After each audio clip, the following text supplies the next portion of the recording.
ماري بابوي.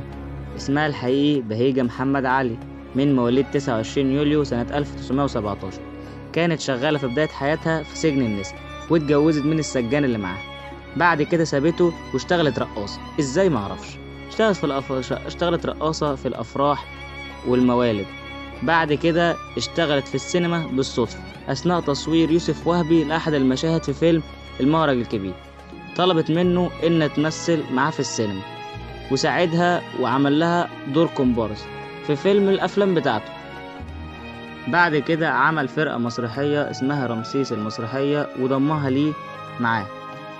وماري باباي تعد من أشهر الكومبارسات السينما المصرية، واشتهرت بدور الفتاة القبيحة اللي بيخاف منها الرجال. كانت شغالة ازاي رقاصة والله أعلم. وتوفت يوم 5 أكتوبر سنة 1997 عن عمر 80 سنة. محمد شوقي.